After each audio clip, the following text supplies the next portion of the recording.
सूचना केवल हमारे विचार हैं, वित्तीय सलाह नहीं। निर्णय लेने से पहले खुद शोध करें। किसी भी लाभ या हानि के लिए हम उत्तरदायी नहीं हैं। आज हम देख रहे हैं टाटा स्टील लिमिटेड के 2024 Q2 की consolidated financial performance. Starting with the sales, पिछले क्वार्टर से सेल्स में -1.58% का डिक्रीज हुआ है, मगर कंपनी ने पिछले साल के मुकाबले मार्जिनल सेल्स डिक्लाइन रिपोर्ट किया, around -3.19%। Expenses -0.6% quarter on quarter decrease हो गए हैं, जो साल भर का -7.05% के डिक्लाइन के साथ अलाइन करता है। एक्सपेंसेस में डिक्रीज अच्छा है, लेकिन सेल्स में डिक्रीज निराशा की बात है। ऑपरेटिंग प्रॉफिट, जो पिछले साल के कंपैरिजन में 43.3% अप है, quarter on quarter around -8.64% decrease हुआ।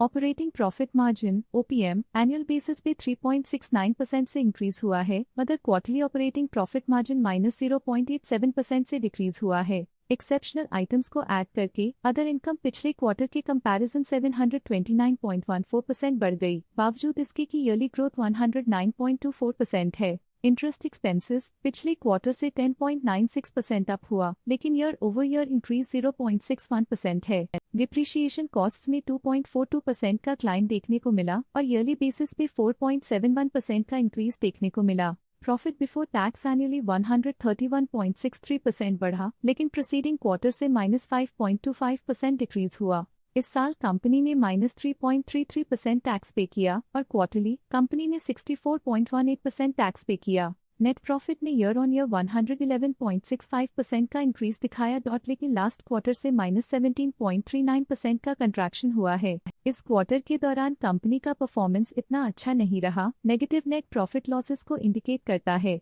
वहीं अगर एनुअल एनालिसिस की बात करें तो इस साल कंपनी का परफॉर्मेंस काफी अच्छा था। अर्निंग्स पर शेयर EPS में साल भर में 5.75 का इंक्रीज देखा गया, लेकिन क्वार्टरली में 12.99% की गिरावट भी नजर आई। इस क्वार्टर में कंपनी का EPS इतना अच्छा नहीं रहा, नेगेटिव प्रॉफिट कमजोर एफिशिएंसी को दिखाता है। साल का EPS एक्सीलेंट रहा, जो हाई एफिशिएंसी और प्रॉफिटेबिलिटी को दिखाता है। टाटा स्टील लिमिटेड के फाइनेंशियल स्नैपशॉट को रिव्यू करते हुए कुछ मुख्य ट्रेंड्स सामने आए हैं, जो कंपनी की परफॉर्मेंस पे रोशनी डालते हैं। सितंबर 2021 से सितंबर 2024 तक टाटा स्टील लिमिटेड की फाइनेंशियल जर्नी में सबसे पहले बात करते हैं सेल्स की। सितंबर 2021 से सितंबर 2024 तक टाटा स्टील लिमिटेड की सेल्स में उतर चढ़ाव रहा, जो 2,03,226.08 करोड़ से बढ़कर 2,22,675.29 करोड़ हो गई।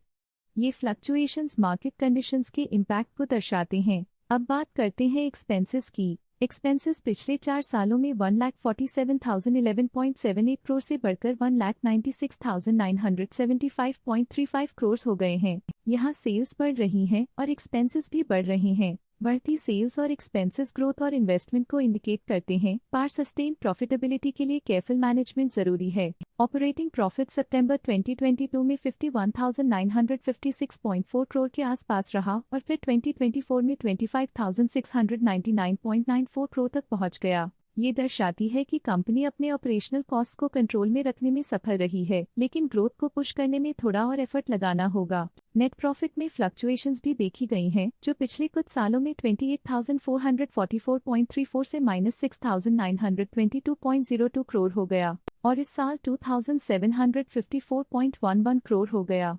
ये कंपनी के एक्सीलेंट परफॉर्मेंस को इंडिकेट करता है। कुछ पीरियड्स में EPS में भी फ्लक्चुएशन देखी गई है, जो कभी 2.35 के आसपास रहा और कभी थोड़ा इम्प्रूव या डिक्लाइन हुआ। ये इंडिकेट करता है कि कंपनी को अपनी अर्निंग्स को स्टेबल रखने के लिए कंसिस्टेंट एफर्ट्स की जरूरत है। ये negative performance Tata steel limited के लिए एक वेकअप कॉल है, जो कंपनी को अपनी स्ट्रेटेजिक प्लानिंग और फाइनेंशियल मैनेजमेंट को सुधरने की जरूरत को हाईलाइट करती है, ताकि वो अपने लॉसेस को कंट्रोल कर सके और फ्यूचर में स्टेबिलिटी और ग्रोथ को टारगेट कर सके। अब नजर डालते हैं टाटा स्टील लिमिटेड के स्टॉक रिकमेंडेशन पे। स्टॉक का करंट प्राइस 153.6 रुपीस चल रहा है। IDBI कैपिटल ने स्टॉक की होल्ड रिकमेंडेशन दी थी।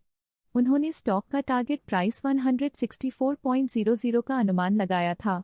रिकमेंडेशन के समय स्टॉक का प्राइस 158.22 चल रहा था, जो करंट प्राइस से 8.97% अप है। बॉब कैपिटल मार्केट्स लिमिटेड ने स्टॉक की होल्ड रिकमेंडेशन दी थी। उन्होंने स्टॉक का टारगेट प्राइस 175.00 का अनुमान लगाया था। रिकमेंडेशन के समय स्टॉक का प्राइस 158.22 चल रहा था, जो करंट प्राइस से 16.28% अप है। एक्सिस डायरेक्ट ने स्टॉक की होल्ड रिकमेंडेशन दी थी। उन्होंने स्टॉक का टारगेट प्राइस 175.00 का अनुमान लगाया था। रिकमेंडेशन के समय स्टॉक का प्राइस 158.22 चल रहा था, जो करंट प्राइस से 16.28% अप है। ICICI सिक्योरिटीज लिमिटेड ने स्टॉक की बाय रिकमेंडेशन दी थी। उन्होंने स्टॉक का टारगेट प्राइस 200.00 का अनुमान लगाया था। रिकमेंडेशन के समय स्टॉक का प्राइस 163.06 चल रहा था, जो करंट प्राइस से 32.89% अप है। जियोजित BNP पैरिबास ने स्टॉक की होल्ड रिकमेंडेशन दी थी। उन्होंने स्टॉक का टारगेट प्राइस 192.00 का अनुमान लगाया था। रिकमेंडेशन के समय स्टॉक का प्राइस 175.68 चल रहा था, जो करंट प्राइस से 27.57% अप है। स्टॉक लेटेस्ट न्यूज अपडेट के लिए चैनल को सब्सक्राइब करें और वीडियो को लाइक एंड शेयर करें।